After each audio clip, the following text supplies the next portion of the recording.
On new at 10, targeting what some would call a population we don't serve enough. Now, a new initiative by Mayor Lucas's office to pardon municipal marijuana convictions is hitting close to home for the veteran population in Kansas City.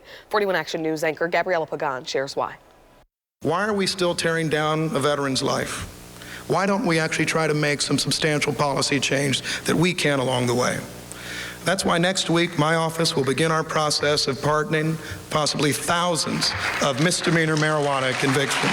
Less than 2 weeks later, Mayor Lucas's office has received more than a dozen applications. For marijuana to cause a vet to lose income, to lose access to their medication and to their doctor, it's really trivial, but it can cause a really big ripple.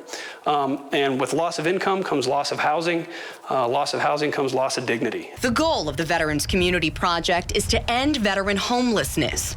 And Director Josh Henges says a municipal marijuana conviction can be the sole thing standing in the way of that. Now the VCP is working to help several of its veterans with paraphernalia charges, which Henges says represents an inability to live and work where they want. Because restrictions around what that charge brings to their job. So background checks in both housing and background checks in employment, their options have become very limited.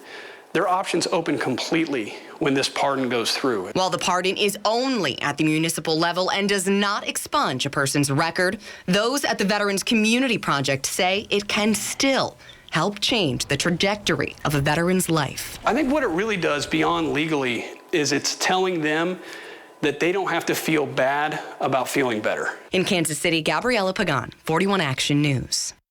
Mayor Lucas told us today his office will add paper copies of the application at Kansas City Public Libraries and the Parks and Rec Department. We have more on the form on our website, kshb.com.